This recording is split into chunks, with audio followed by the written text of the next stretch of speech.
Willits Unified School District is called to order at 4 o'clock. Roll call, Mr. Looker. Here. Mrs. Nunez. Here. Mrs. Lamprich is absent. Ms. Sukney. Here. And me, Mrs. King, here. The board will accept a motion to adopt the agenda. I move that we adopt the agenda. Seconded. Okay. Do any board members have comments or questions? Okay, all in favor? Aye. Aye. Opposed? Do we have any public comments on closed session items?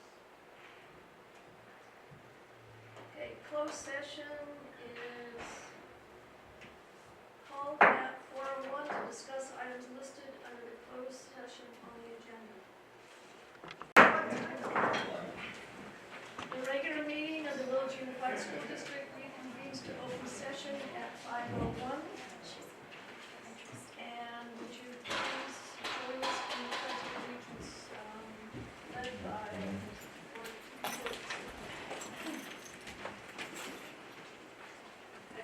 Allegiance to the flag of the United States of America and to the republic for which it stands, one nation, under God, indivisible, with liberty and justice for all.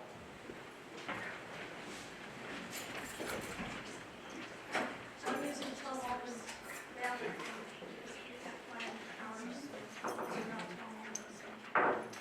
Anyway,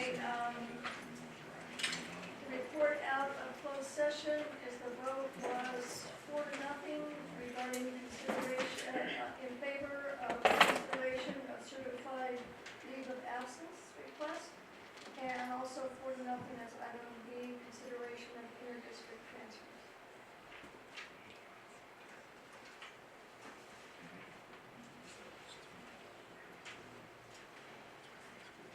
So we agree, these are the government's norms for the Willits School Board. We agree to act with dignity, to respect differences, to build trust, to work as a team, to engage the public, to focus on the success of every student, work together for the common good. So now I would like to invite the WTA members that are making the informational presentation on the trimester semester systems.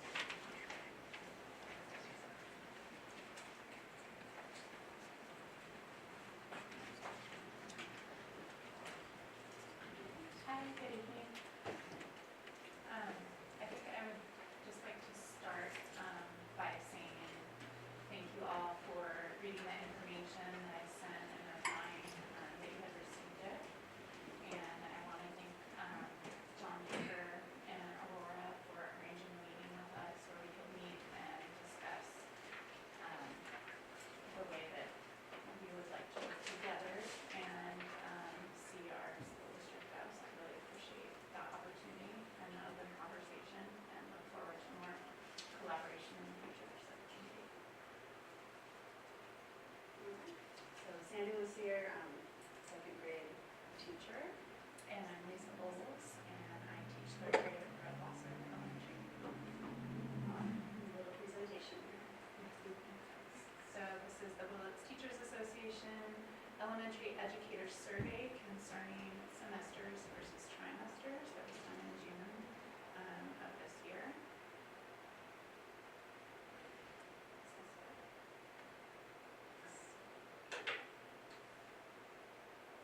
During the week of May 25th, WTA conducted a survey of the elementary educators regarding the transition from a trimester instructional model to a semester instructional model.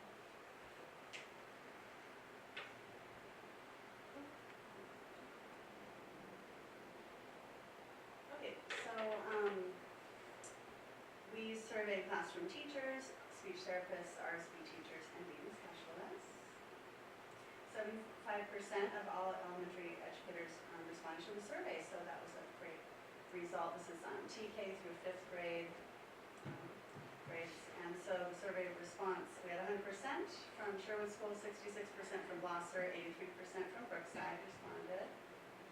So the results show that 83.3% preferred trimesters and 16.7% preferred semesters. And here's the chart and the question there.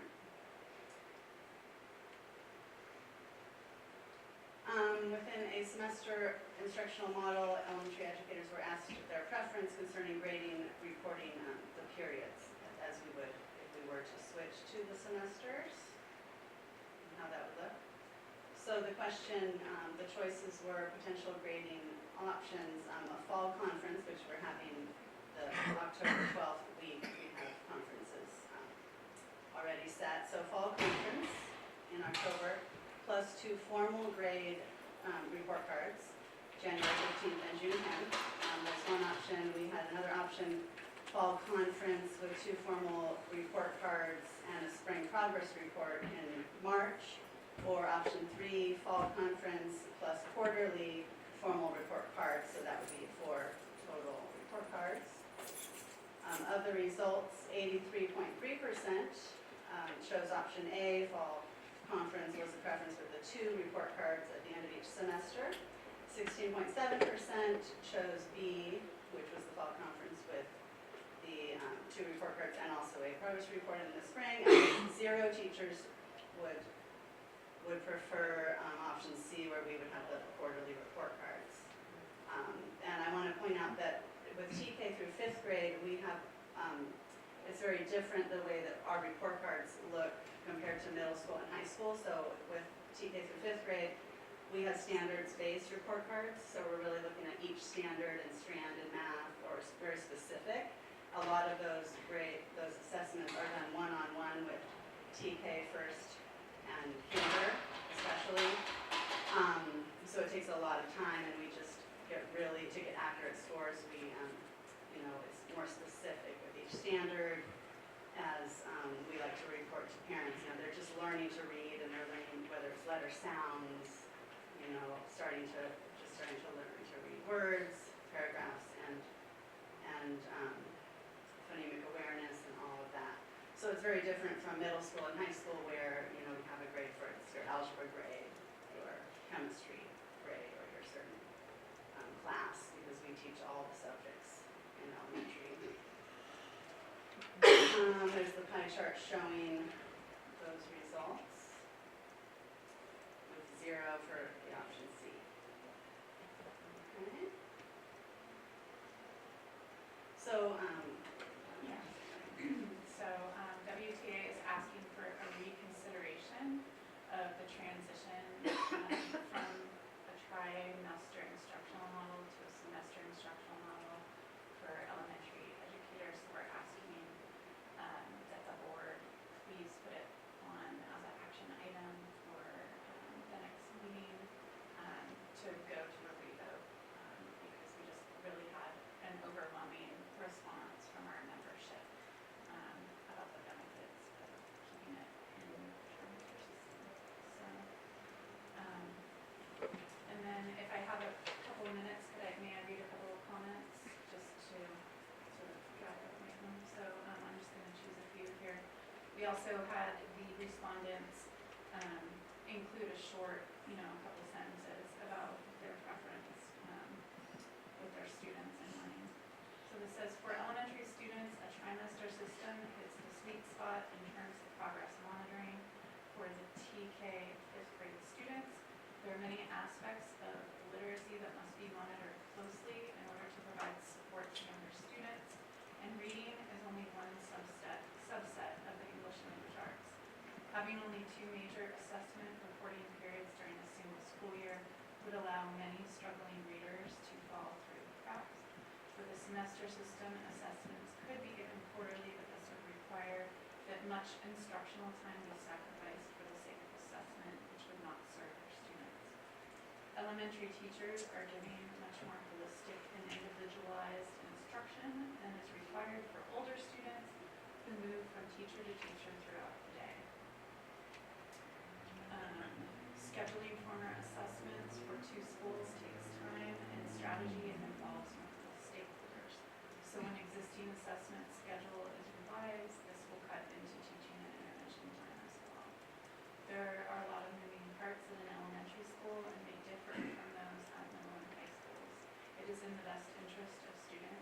choose the semesters, to choose the best system for the particular age group involved.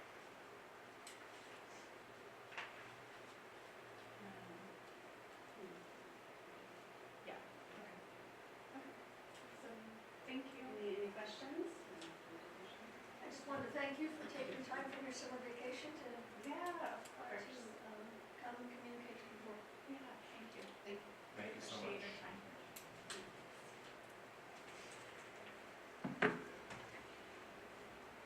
So now we have communications section, so the board members are listed first. So Jennifer, you want to go first?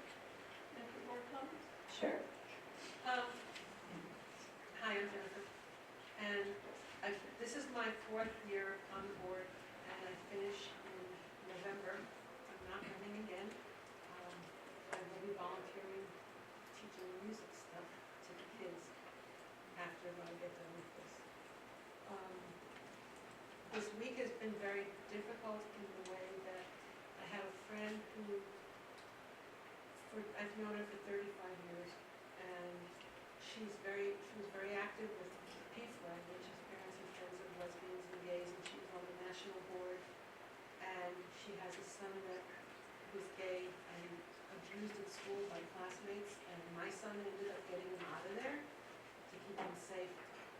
She's worked for years to help people understand that everybody's different and that we should all be treated the same way. And she's had problems with AFib for a long time, and it got worse. They went on a trip, and I think when they went on the trip, they knew it was the last trip they would take. She and her husband and her daughter and her son joined them to Italy, and in Rome, she collapsed, and they got her in the hospital, and she passed away last night. So there's so many good memories, there's so many things, and she's not suffering. But the message I want to leave, because this is the last, except for the little board meeting I had on Tuesday, this is the last meeting of this year. And I've seen changes in how things work. There's all kinds of things out there that we can do better. And we need to get along and treat each other with respect and be honest with everybody. And I just hope that we can all manage this, because the more we work together, the better things get. And thank you for everything that you do. David? Okay, well, since the 25-26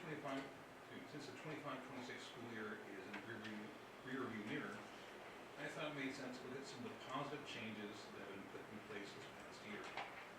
Before I do that, I would like to note that this year was the first time I tried to attend all the open houses and all the graduation ceremonies. It made me appreciate just how many talented students we have and how many passed our district offers to earn a high school diploma. Now, it wasn't my intention to write a novel, so I will limit the number of positive changes to 4. First, Willits Unified has implemented targeted remediation programs to improve student performance, particularly in math and reading. Secondly, there's a focus on raising the level of academic rigor in our classrooms. These are both ambitious goals and will no doubt require lots of time and effort to achieve. Third, the district is providing additional support for both new and veteran teachers. I'm thinking specifically of the learning walks at Beckwood Road, where teachers visit each other's classrooms and give informal coaching based on their observations. Lastly, there is an effort to limit the use of Chromebooks in the classrooms. They have their uses, particularly where students learn at their own pace, but I personally believe that they are a poor substitute for having teachers teach and students learn in the same room. Thank you. Paul? I was sort of caught off guard here. I thought you were here until December or November earliest. But, November good job. yeah. Yeah. The other thing is, I too attended all of the graduations, well, except Kinder this year. But that's still more than my usual. And I went and did all the things that we do at the end, except attend a breakfast I missed out on knowing even existed. That won't happen twice, hopefully. Lastly, this is probably my shortest talk to you all. I expect to see you again Tuesday. And then I can fill in with all the other things. We've had some pretty lengthy conversations. All of you know how sometimes it gets rather strained in here, getting various personalities per person, you know, and we're all gonna try something new. So nice words, Miss Stephanie. And that's all I have to say at this minute. Thank you. I know how exhausted staff must be. Winding up a school year takes a lot of energy and focus. I hope everyone has an enjoyable, restful summer vacation. And thanks for all that you do. I really appreciate it. I want to congratulate the Willits High School softball and baseball teams for both making it into the playoffs and representing the district so well in their playoff games. Last Tuesday, I attended the Kinder Play Day at Brookside, and then on Wednesday, the lunch on the lawn for fifth graders and their families at Blossom, which is a wonderful event, and the Dr. Grove Middle School promotion ceremony for students moving on to the high school. On Thursday, I dropped in on at the senior breakfast, and then attended the high school graduation. I also attended a number of online presentations by the California School Board Association dealing with the state budget and how it may impact our local school budget. The governor has released the May revision of his January budget proposal. The May revise updates revenue forecasts and spending proposals based on spring tax collections and economic data. This coming Monday, June 15th, is the constitutional deadline for the legislature to pass the primary budget act. So we should have a clear idea as to actual monies coming into the district soon. I want to thank John and Melissa for their great efforts in trying to keep the district afloat. One of the board's primary responsibilities is to approve fiscally responsible budgets. The board and the district will most likely have some hard decisions to make regarding how to get us back to some financial stability, which will entail identifying the necessary budget reductions that will result in savings and reduce or eliminate structural deficit spending. I look forward to actively participating in developing a financial recovery plan. So that's it for me. Okay, CSEA. Okay, WTA. Hello, good evening. I'm Amanda Laskowitz. I was recently elected our new president of the Willits Teachers Association. So I'll be here for the next 2 years. And I've already hit the ground running and doing lots of work. I'm already working with our elementary reps. I've been learning a lot about the elementary world, which is very different from mine at the high school level. And I'm excited about this work. One thing that I did want to bring to your attention for the end of the school year is specifically up at Sherwood with the busing situation there. So there have been some comments that I've been informed that there's been times where the school doesn't know that they don't have an afternoon bus until they arrive to school. And the response to that has been either the teachers or staff have to go get vans to go take the students home, or the teachers are using their own personal vehicles to bring them down into town. And it's just a concern because that school site is the farthest from us, and it does include our youngest students. And then the only other comment that I have is about action item C, the proposed 26-27 budget. So this year I have learned a lot about the school budget. There's always a very steep learning curve. And the school budget is a beast to try and wrap your mind around. I do know that the public school districts are required to maintain a 3% reserve as kind of like a savings account. And when I look through the proposed budget that you're going to start discussing today, the end of the reserve projects projected for the end of next school year is down to 1.35%. And then it's projected for the next school year to be down to negative 1.35%. And projected into the next school year, 28-29, down to negative 3.2%. And, which is concerning, I've never seen numbers like that before.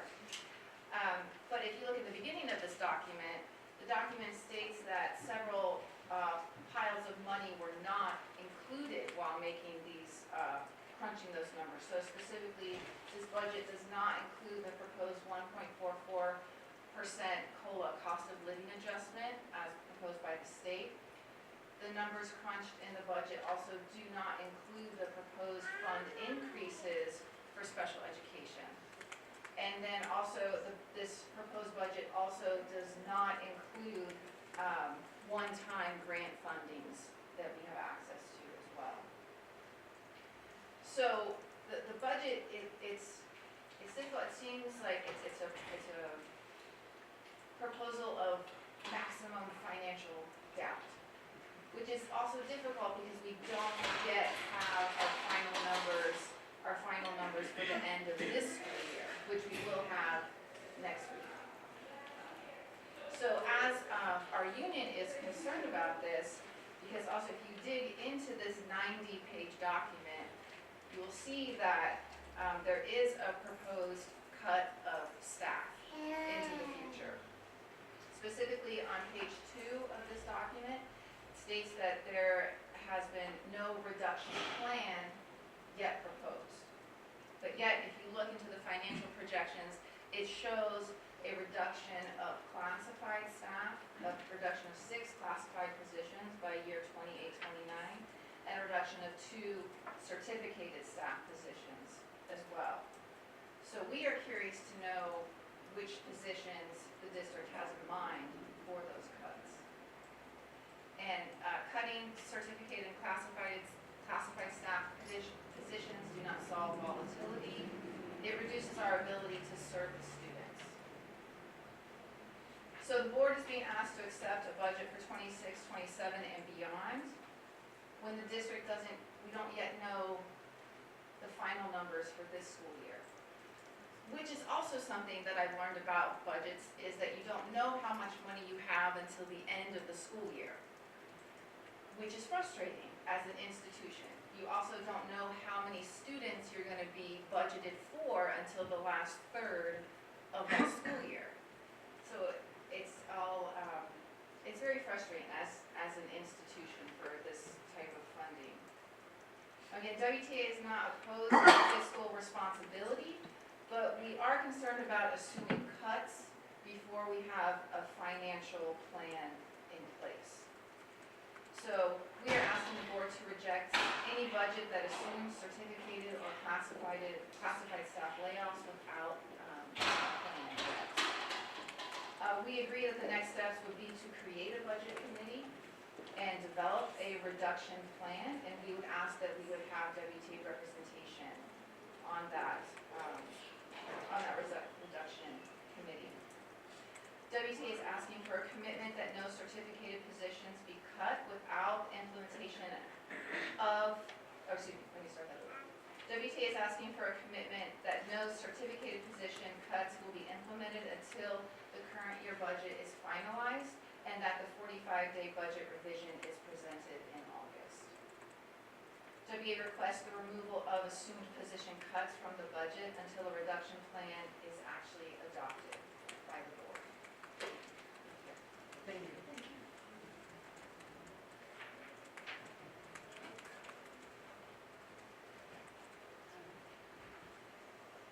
All right, Superintendent Baker.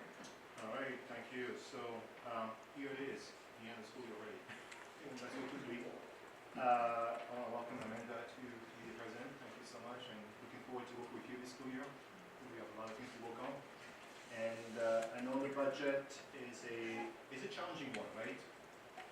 And given the fact that in California nothing is set, it's not like other states where everything's more fixed. But this one here is kind of you never have the true numbers just yet because the state doesn't give you those numbers, doesn't give you the funds just yet.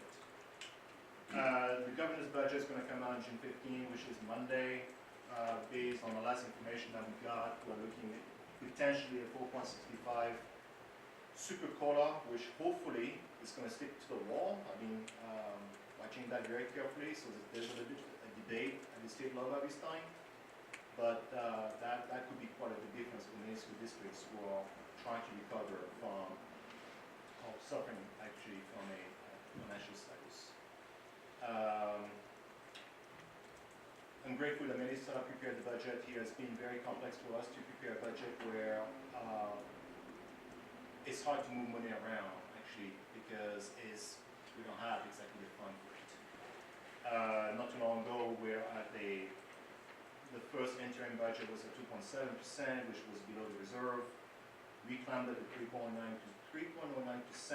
which is, again, you see the fluctuation there. We're still within the 3% minimum reserve. And so it's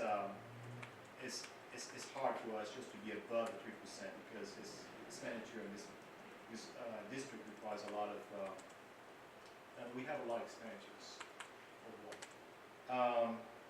So hopefully with the governor's budget coming out, things will look a little bit more better down the road. And the numbers will be revealed at the unaudited actuals by September, so give you a little bit of a sense on how much we have spent and what we are. And given the fact there's more things come our way to how we need to pay things like invoices and stuff like that, so nothing is set. So we'll see what happens with the government's budget.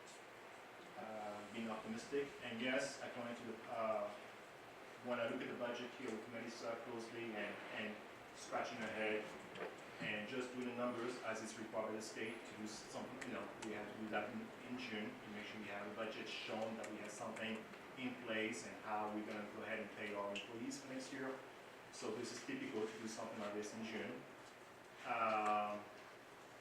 We're looking at, actually we talked about that, but a school budget committee. And yes, WTA and CSCA president will be invited.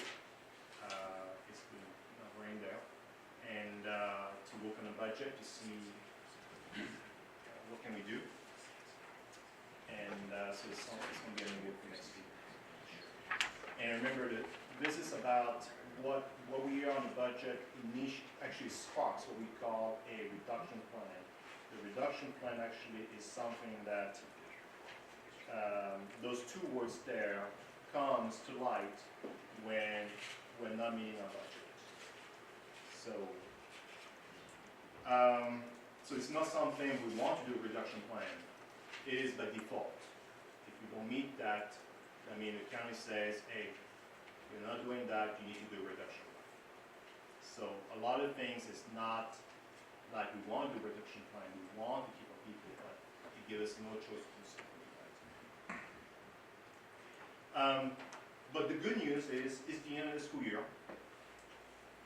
I was so happy last week. I went to so many graduations. Graduation ceremonies, the amount of work that was done, prepared at the high school, middle school, and I went to Sherwood, and I went to Brookside. I went everywhere. I drove so much, I clapped so much, I couldn't even feel my hands no more. And the senior awards night, I think it was, we had so many students who got scholarships, about 85,000, right? And for words, and they were happy they were going to, and it really shows a community investing to our kids to go to community college or go to a college and do something in their life, right? So I was very pleased to see that, and so yes, it was long, but at the end, I was very happy, and they were very happy, and they were so thrilled, and they had those, everything around their neck, and they were walking on stage. It's like, yes, this is a memory for them. So graduation great as well. At Brookside, I saw those who were kindergarten as well, and having the graduation, that was great. And as well as Sherwood, they had the graduation ceremony, and also having, They had a cake at the end. It was great to see that and to see all the parents being there, and I was there, and it was great. And Mr. David was there as well, so thank you for being there as well. So great things for the families. And I went to Sober Grad. Started at 9 o'clock. I got in there. It was great to see that, again, something for the kids to go to that evening. Yes, I was tired, let me tell you. I mean, after all those graduation and being out every single night, and I was there, spending about 2 hours. Kenneth, I know you were there a lot longer than I did, and we were so tired the next day. But, you know, and Mason was there as well too, but you know, we were there for the kids. And at 10:30 they were coming in. They were bringing their mattress, their sleeping bag, their blanket, their pillows. They were out there and they were enjoying their time. So it was a great thing. And I told them next year, I'm gonna bring some chessboard because I'm a chess player and I play chess every single day. That's my thing. Just be quick. But I told April, let's have some chessboard so we can have a competition of chess and just having some fun with the kids. So that's when we do it. So Kenneth, I'm sure you're on with it, right? Okay. Let's see here. It was a great school year. I would say we went to a lot of things, and but you know what? We have done something which is a great achievement, a great stepping stone, is to move our kids to the next level. I know all the teachers have been the best this year, and I know it was challenging being in the classroom with preparing lesson plans and being there, and not sometime coming to your classroom and not feeling well, but you are giving your best, teaching, having grades, being creative, and thinking outside the box on how to help the students to be better in reading and math and science and in shops. So I'm very grateful that this year we have done great work, and it was challenging, and also behavior. We all dealt with behavior before, but you dealt with that. So here it is. Summer is coming up here. Actually, this year we have summer school run by Mr. Brendan here at the St. Hadrian. Thank you for taking this on. And St. Hadrian, so it's great to have summer school. And we also had Restauranza as well at Gloucester, which is starting on Monday. They're going to be there. They're going to have 100 kids over there. And I was talking to Maggie today about lunches and breakfast and all that stuff. So it's great to see kids who are coming and don't want to stay home, but be in a safe place and enjoying being with other kids. And so I look forward next year to yes, to work in collaboration and to do some great things. We have a lot of work to be done. And everything we do is at the core of the kids, and to elevate the schools and all the schools that we have in instruction, in behaviors, and social emotional support, which is, I'm sure you see that it's the 3 pillars of MTSS. So yes, John Baker, when you see him, you see MTSS, it's right there. And so I know some of you are going to the MTSS training down in LA next month. I'm excited that we're going to go there, and then, and talk about it, what instruction should be like in the classroom, and what do we want on instruction, and everything we're trying to do against the kids. So with that, I want to thank you for a wonderful school year, and I'm going to pass it on to Okay, so it's now time for a 5-minute break. So we're cleaning out at 5:34. We're gonna take a 5-minute break. Back here by. They always do it after. And 5 minutes is up. Oh my gosh. I don't see it on my agenda, but I believe that we have a student here that is recognized. Okay. Yeah, can I just met you yesterday at St. Hadrian, I knew it. So I want to first introduce myself. I'm Ted Peterson. I am the construction teacher at the high school, but I also took over the track coaching position. And we had a fabulous season. Over the last several years, we've only had a handful of athletes that have come out for our track team. This year, we had the largest team of all of the spring sports with 19. It was a fabulous year. All of our students, I wanted to come tonight and celebrate. I was here last month. I saw softball and baseball get celebrated. And I want to do that for our track team. Obviously, it's a little bit harder right now. All the students are where they're at, but I wanted to introduce and celebrate one student in particular. Come on up, Zach. This is Zach Thompson. I want to introduce you to one of one of the coolest kids and just a good person around. I did this during our banquet too. We had so much success. We had 2 new champions in the 800 and in the shot put. We had Zach and his partner Nicholas, who won both. Oh no, he didn't win the league in shot put. You won the league in shot put, but not in the 100-meter dash. But they went to NCS, the Class A meet. Zach and Nicholas brought home a pennant that we put up in the gym and a plaque because they ended up winning the Class A area meet as the Unified Division. Let me tell you a little bit about the Unified Division. Unified Division is a partnership with a special ed program where a student and a special ed student combine together and run together in their meet, and they do the events together. Zach gave up all of his ambitions for his JV events to help Nicholas out, and Nicholas is a senior and was ready to get ready to graduate. It's his last year on the track team, and I wanted to make sure that our district and everybody here knew Zach Thompson's name and what a good guy he is and the success that he had, not only in his personal JV side, but also with making it all the way Memorial Day weekend. We were actually in Delaware High School for the NCS meet, competing against everybody on the North Coast. I wanted to celebrate not only our track team and let everyone know we're not just a handful anymore, we're a team. And we have some great athletes. We had, like I said, 2 league champions, and every single varsity athlete made it to the Class A playoff meet, and it was just a great season. So, but especially this guy right here, this is why we're teachers, this is why we're coaches, this is why we do what we do, is because of students like this. That's just a good human being. I wanted to make sure that we celebrate him.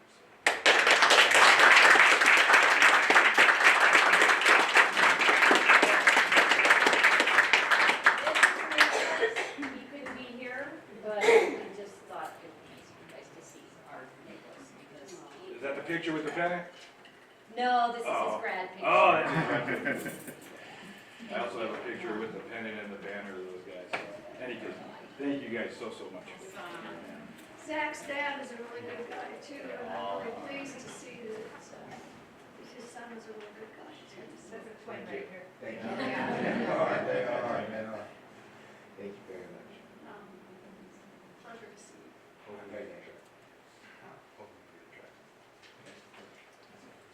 Okay, so I think we're on to public comments. So we start off with public comment on the agenda items, which are items that are on our agenda. Are there any public comments on items on our agenda?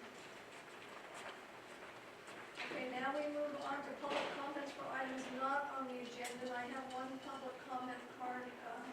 Ryan McGrath, you're going to come up to the podium. And again, the limit is 3 minutes. So I've sent all of you guys an email and I've talked to a few of you too. I just want to make a public statement.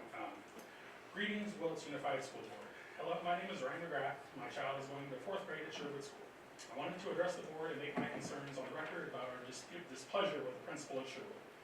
In this case, specifically how she conducted herself at the final school site council meeting, and my perception that the superintendent isn't going to do anything about it. To quote the California Department of Education on the responsibilities of the SSC, were to, quote, provide ongoing review throughout the school year of the implementation of the strategy services in the SIPSA to ensure the plan is being carried out to address the needs of the school and its students. My intention at the meeting, which was seconded by the other parent on the council, was to discuss what I perceived as a failure and shortcomings of the principal on the record.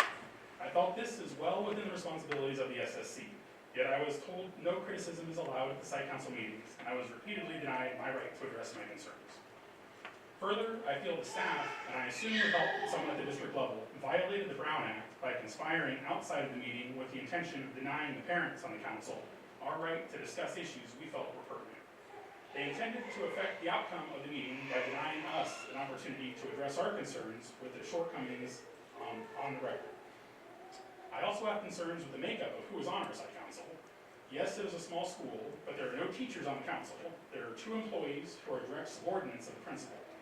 Combining that with the denying of the parents our rights to discuss topics and review the implementation of topics discussed at our meetings, it feels like the principal only intends for us to be a rubber stamp. I also have concerns with how the limited budget discussions we do have were handled. This is another SSC responsibility that we have rarely been included in. The limited budget discussions we are consulted on are just brought to us for a rubber stamp after the principal already makes a decision. I hope the board takes action to rectify the situation. I intend to keep complaining up the chain of command until I find someone who is willing to address my concerns. Forcing our small school to have a shared teacher and principal position creates numerous conflicts of interest and puts our school at a disadvantage, especially with someone with so little experience as a teacher or a principal. This has been a mistake that needs to be corrected. Thank you. Thank you. Are there any other comments for items that are not on the agenda?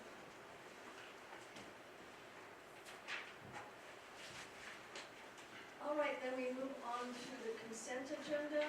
So do I hear a motion to approve the consent agenda as presented? Was there a second? Second. Okay. Do any board members have comments or questions? I have one about the workplace violence prevention plan. I didn't understand that one. You know. Yeah, it was this one. The violence prevention, I know we take and things like that, but it had almost nothing to say, and I just didn't know what wasn't on mine. You said there's no document, that's what? Very well. There's a document on this. Yeah, Let me it check. doesn't Okay. say much. I mean, if you read it, it sort of doesn't explain to me. So this is something that is brought to the board every single year, apparently. It's a simple document which is updated. The fact who is responsible for the workplace. Right, workplace it's who violence they're there, contacting, so things like that. that's it, yeah. Then it sort of didn't, all it was kind of an explanation of what it does. It is very simple, it's just, you know, Yeah, again, it's procedure. Oh, It's procedure that we do every single year, and then it was voted last year, yeah? when I came in, and we brought out, it was the same document that the board approved, it's just the names, it's Oh, procedures. okay, okay. Yeah. Any other comments or questions from the board? Okay, all in favor? Aye. Aye. Opposed? All right, then we move on to,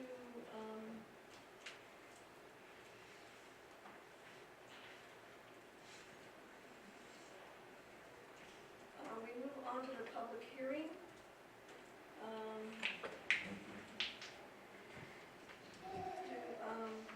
I think it's a,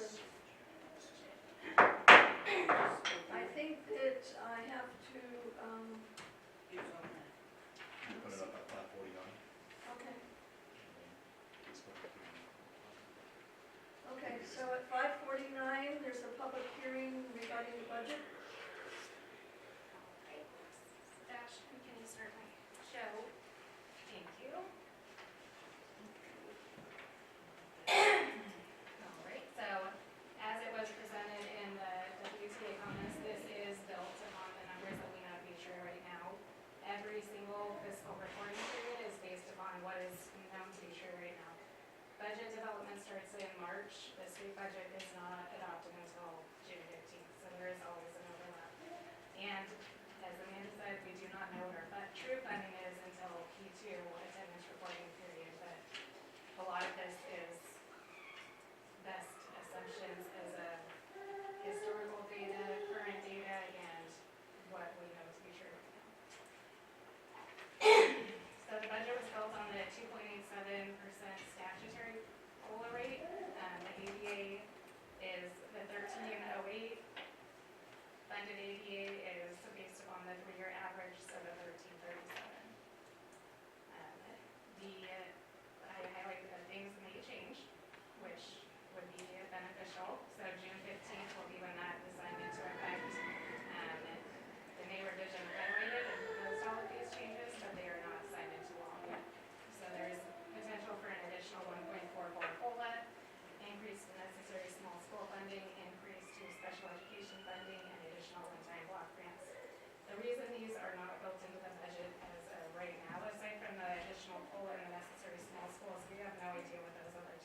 projections or estimates on how much that funding will give us. And this is just a breakdown of how we get our funding. And I'm trying to just share more information and make it a little more understandable for everybody. 73% of our funding is LCFF funding, and you can see the rest from local, state, and federal. This just explains the categories under those specific funding sources. And I can pause and go into more detail if you'd like.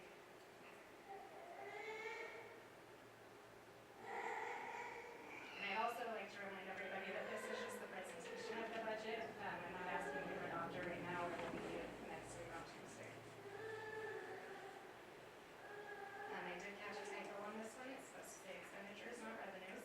And this is the breakdown, I, of course, noticed that as soon as I hit send to Rochelle.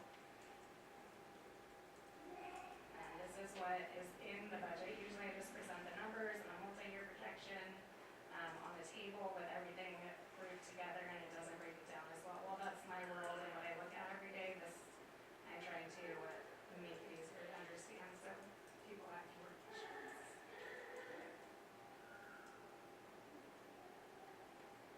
This is the breakdown of what classified salaries include. So anytime you see that on one of my multi-year projections or tables, this is what actually is included there.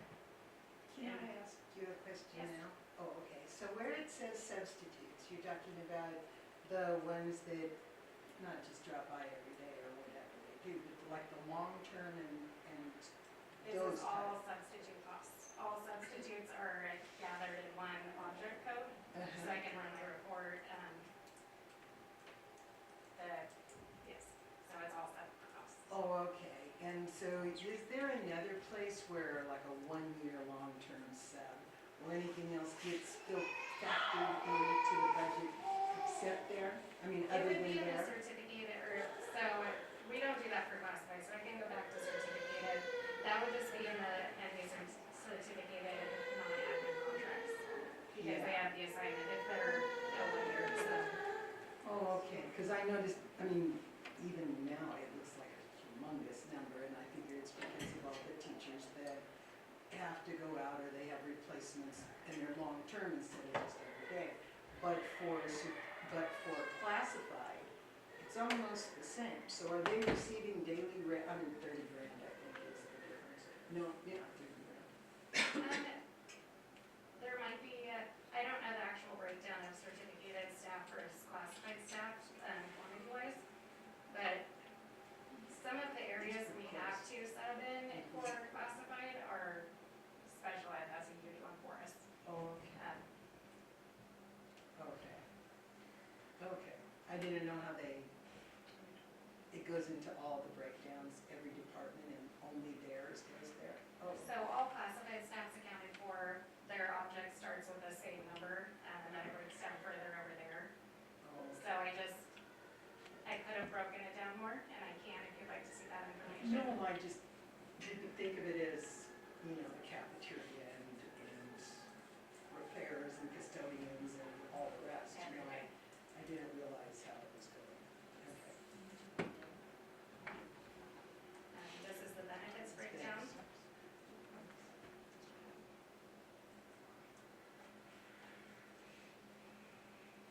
It's a breakdown of our materials and supplies, and like I said, I'm just trying to provide more information, so that way you don't just see a lump sum and are expected to approve something that you're not sure you're seeing.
do dues and memberships count for?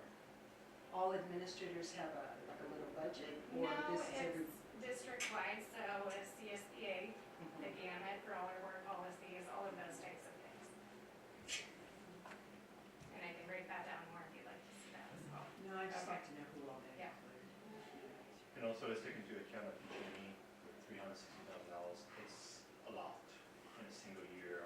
So hopefully at that time, I mean, looking into a way to reduce that would be to have something like to monitor what's going on in the classroom, especially evening time, after 5 p.m. because so the heater is not left on, or AC, and so it is a high cost, and also with PG&E, their rate always going higher, right? They don't care, they're just gonna go for it. So, that's concerning for sure, so. Did you answer the question?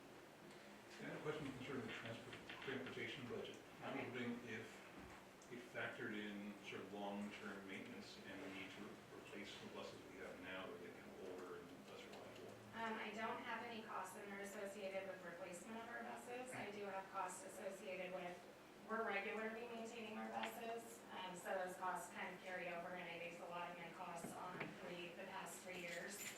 I typically add 2% to show just the cost of increasing goods. Okay, thank you. Could I ask a question in regards to the PG&E bill? Yeah. What's the offset from the solar panels that were put on roadside, like what would? I would have to I'm just honestly pour curious. through the bills and look, I don't know that off the top of my head. There is some offset, but not much. Can you give, oops, Oh, sorry. no, you're fine.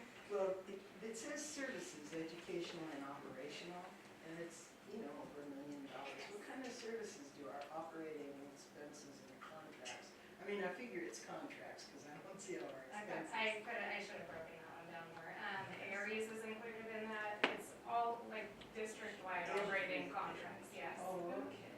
Um, So it's like the guy who picks up the Treble, shredder bread. Renaissance, Benchmark, Oh. everything we use that is digital form counts as a 5,000 okay. object, which is what's scanned here. Okay. Thank you.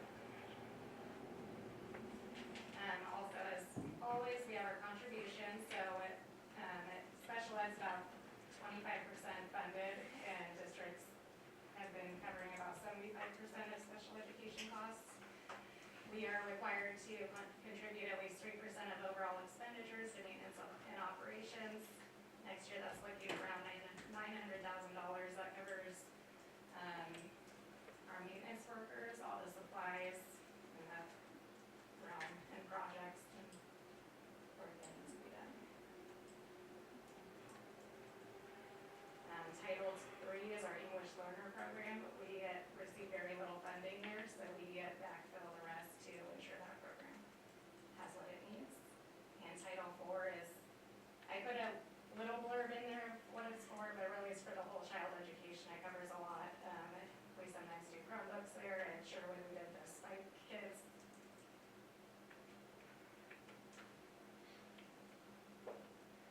This is the bottom line as it is right this moment. Our shortfall from our 3% reserve is almost $500,000. And that is with no reductions in place as of now, aside from anything that has already been approved. The additional LCFF revenue, we would still have a shortfall, but it would decrease significantly to about $105,000. And any changes will be presented in a 45-day revision, is what the report's called. It will be a little past the 45 days because our meeting is not till August.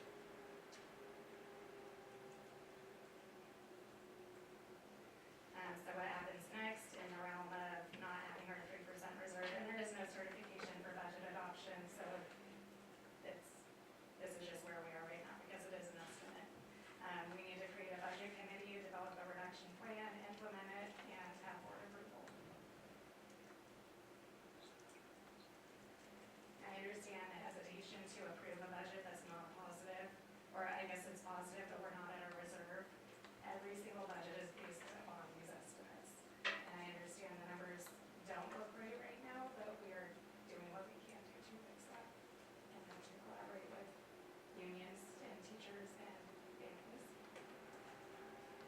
sure it'll work out. I also wanted to know if, the money that is proposed to come in, especially for special ed, will that, do you expect, save our general fund considerably? I mean, they're talking, I thought it was 12 or 14 or whatever, numbers per kid. I do not have any estimates on what the increased special ed costs or special ed funding would be. I have read a few articles where they're recommending increasing services, not using it to offset the cost of current ones, which is concerning, and we'll have to be creative and figure out how to.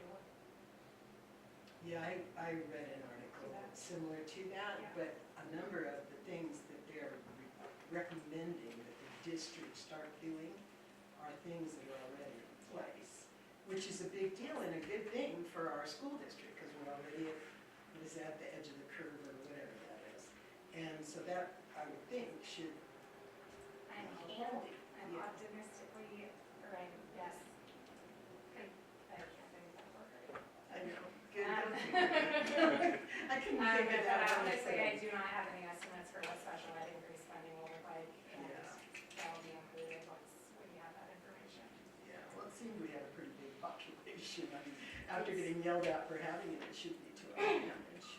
And it continues to grow. It's growing. Yeah, that's Significantly what I growing. know, and I read those things and I think, well, 19% of the students who attend Willits Unified have an IEP. yeah. And the state 19%. thinks you should never have more than 10 and 5 is the average, so deal with that, okay?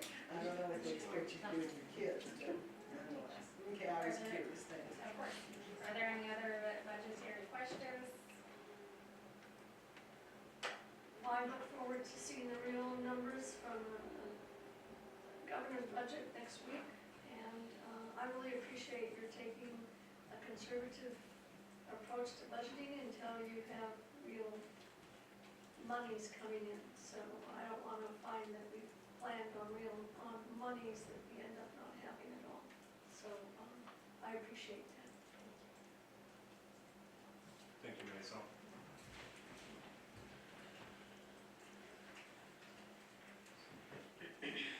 And now we have a public hearing on the the 2026-2027 local control and accountability plan at 6:04. Jeannie, you have to close the. Oh, I'm budget. sorry, I close out the public hearing on the budget, on the 2026-2027 budget. And then I open the public hearing on the 2026-2027 local control and accountability plan at 6:04. I want to say something about the LCAP there. So we are in our second year for the LCAP that was created about a couple years ago. Next year will be the third year for the LCAP. Next year will be the year that we're going to be redoing this entire LCAP. It needs to be really redone, so a lot of heavy lifting is going to be done starting back in October, so it's nice and neat and clear. To develop this LCAP, we're going to send out surveys, and we're also going to I'm going to make myself available to go to the sites during lunchtime to get some feedback from the teachers and classified employees about programs, the things that they like to see. So, and I will bring some pizza and lunch. But just to make it welcome, easy to approach, and I will be in the lunchroom, and I will let you know when I'm coming in so I can hear some feedback. And that will be part of the LCAP feedback as well. And then we'll also have for the parents and students, so that's what drives the LCAP. So just let you know what we have now is what we had before, and it was authorized, it was approved 2 years ago, so we're going to finish next year, the last year for the LCAP. So we'll be clean. Thank you.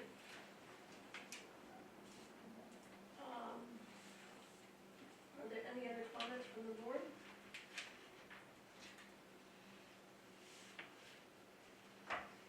So I close that public hearing at 6:06. And now we move on to item E,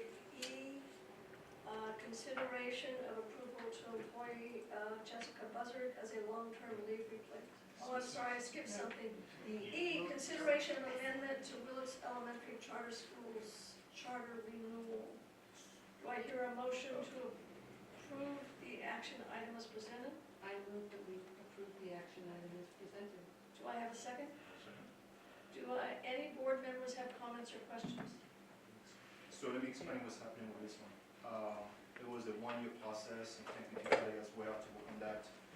So the board, actually, we approved the charter school to be renewed like in July 1st, 2025 for a total of 5 years, which expires in June 30, 2030. And when we authorized that, so technically, according to what is written there, that we are the LEA for special education. From the beginning of the school year, finding out the struggle of providing the service from the district to the charter school, it has been a great, great challenge to our special education department. Given the fact as well, the responsibility is given to us to be with the issues happening at the charter schools, with special education, with students and parents and IEPs and all that.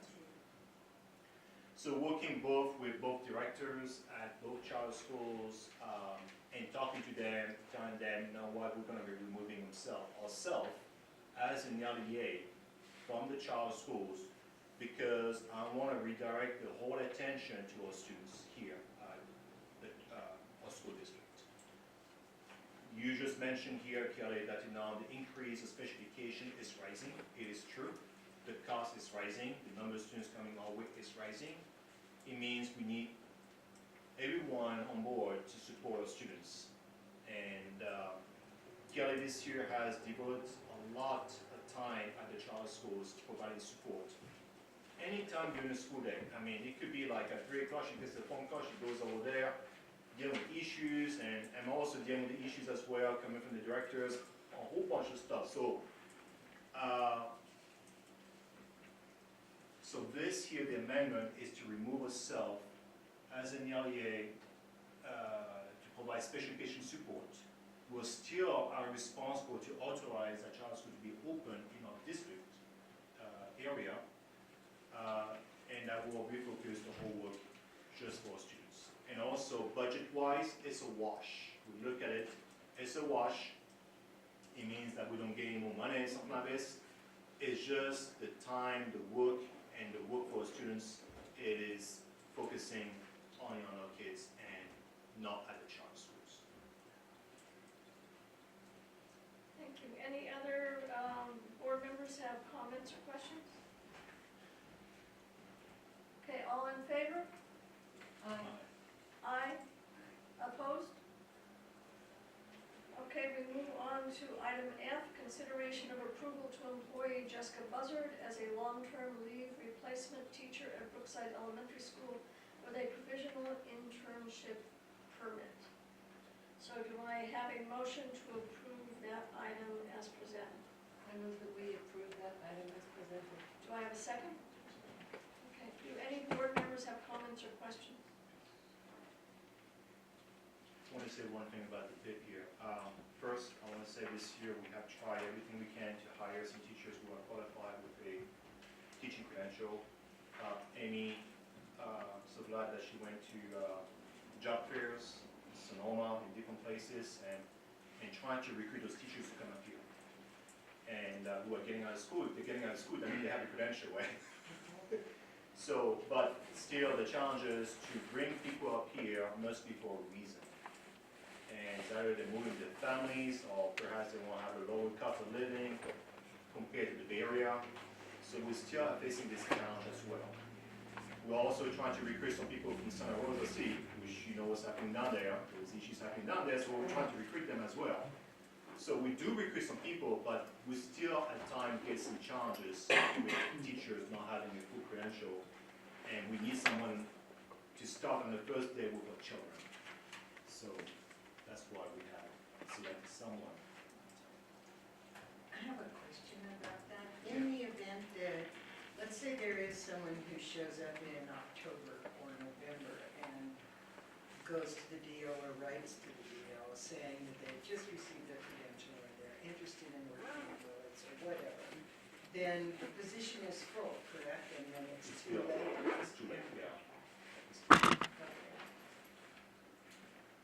I myself really appreciate hiring, the opportunity to hire local people, because the local people are committed to this community and have established relationships in this community, so I really appreciate that about hiring local people. Any other comments or questions? So, do I hear a motion to approve employee Jessica Buzzard as a long-term lead replacement teacher at Brookside Elementary School with a provisional internship permit, otherwise known as a PIP? I move that we approve we approve the employment of Jessica Buzzard as a long-term lead replacement teacher at Brookside with a professional internship. A second. All in favor? Aye. Opposed? Aye. Okay, we go on to item G, consideration of annual statement of need for 30-day substitutes. So do I hear a motion to approve action item G as presented? I do have a question. Can we move and second it first and then we'll answer questions? Okay, so I move that we approve action item G. A second. Okay, so any board members have comments or questions? Question, yes. Now, I'm just kind of wondering why we specify 30-day substitutes specifically rather than just saying we need 3 substitutes. It's a requirement from CTC, apparently they require that now, to make sure that he has something in place in case. 30 days technically is an emergency, I mean, kind of an emergency requirement to replace a teacher if they're gonna be out. And 30 days, it doesn't mean to have to be consecutive 30 days, it could be throughout the school year. Any other comments or questions? Yeah, I understood that we had some long-term substitutes in the contract and you only stayed more than 20 days. Had a change in pay. And so does that, I mean, that just sounded like this interferes with that? Because a regular substitute, lots of times the district has had substitutes that go in around 100 days, because if they do that, then theoretically they're considered available for an interview the following year in the event that there's an opening. And I know I've signed off on this a million times, but it just, your explanation sort of confused me a little bit. So if there is a difference between it and a long-term substitute So, that starts, This is like, to inform technically the board that from CTC that we have, and this is typical to have a 30-day. right, that used to be the school year. yeah. A long-term sub, apparently according to the district, is called temporary. It's a temporary type of assignment for 1 school year where we fly the position and the position's been filled. So this one is to allow for someone to replace a teacher, maybe they have a surgery for a week or something like that, so they say, okay, this sub may have 30 days, then you can use 5 days to do that, and they have 25 days. You want to add more? I would love to.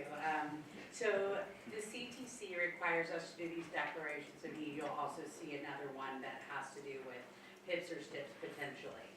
We have to notify them and let them know that it is potential that we may need a 30-day sub or a PIP or a STIP throughout the year. If we do not do that and the county office doesn't approve it as well, because after you approve it, then I will send it to them to certify and then to the CTC. They could deny us when we go to put a PIP through or a 30-day sub permit. The 30-day sub permit means that they can work in one classroom for the entire school year for up to 30 days. That is because they don't have a full credential. So long-term subs, what is different about them is they have a full credential. We can't put a 30-day sub into a long-term sub position. You were speaking of long-term leaves. If it is a medical leave, then it would be called a TIPSL or a temporary leave replacement for medical, statutory leave is what it's called. And they can stay in the position. They have to do several, I think it's 45 hours of training prior to taking that TIPSL on to make sure that they are qualified for the role before they step into it. So we have different positions and placements.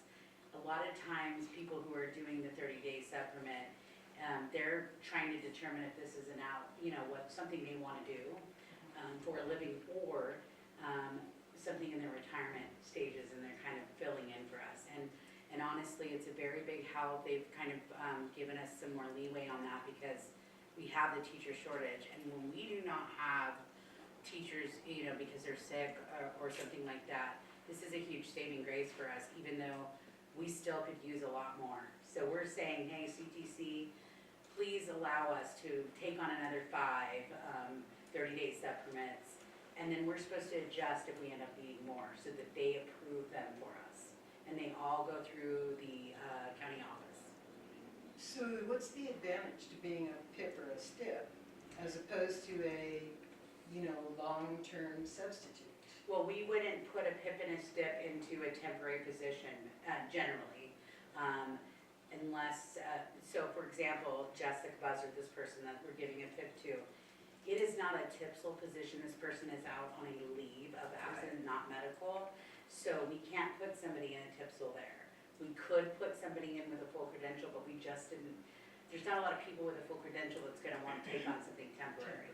But this person has a goal of eventually becoming a teacher, and so the PIP allows them time to finish their program and get their credentials bared. And as you've seen, I'm sure you've seen since I've been here, the amount that is coming through for those has lessened. We are really trying to reach out to more qualified teachers and candidates, but there are some times where it just isn't possible. No, Especially with long-term positions that they know may not ever go permanent.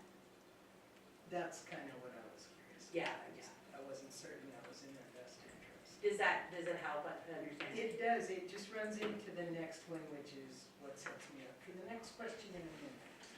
For the fully qualified educators? Yeah, and the We'll number get that to you But need. let's That's vote, what- let's vote on okay, this, got and then, These so, two go together. Got it. so all those in favor of the annual statement of being for 30-day substitutes? Aye. Opposed? All right then, so then we move on to item H, which is the consideration of declaration of need for fully qualified educators. Do I hear a motion to approve action item H as presented? I move that we approve action item H, the declaration of need for fully qualified. Okay, so do I have a second? I'll second. Okay, so do any board members have comments or questions? These are where they're coming, okay.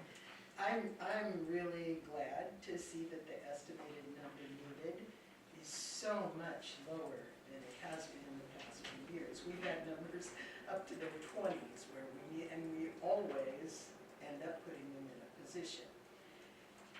The other thing, however, is that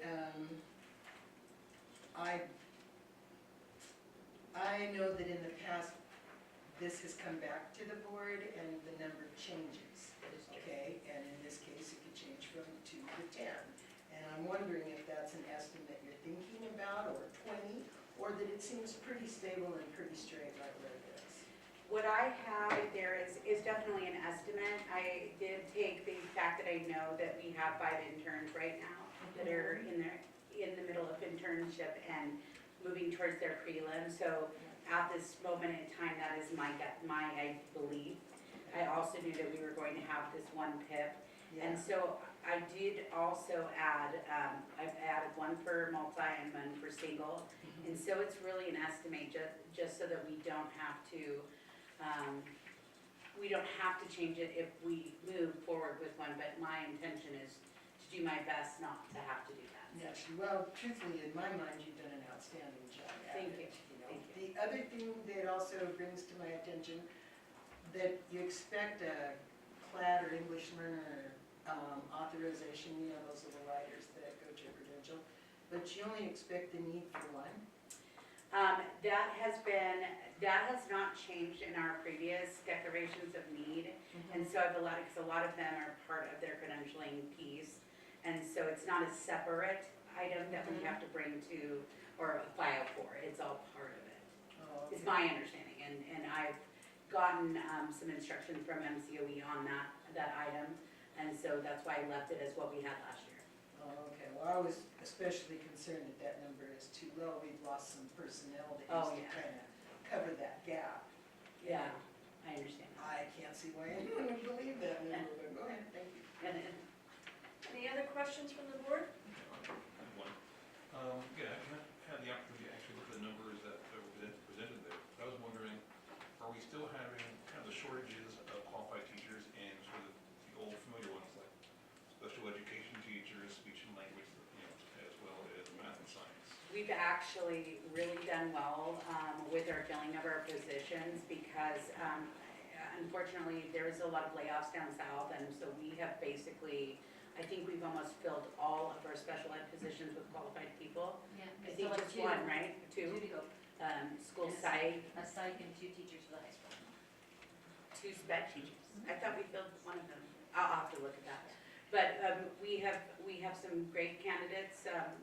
Kelly and I have been working very diligently on those, and we also have a returning teacher that I'm really excited about. And so considering the fact that we flew 5 teachers to at least fill over half of them has been, pretty exciting, and not to mention our counselor and things like that. So we're working really hard to fill all of these positions and have had some really great candidates. As a matter of fact, I think our counselor did 15 applicants.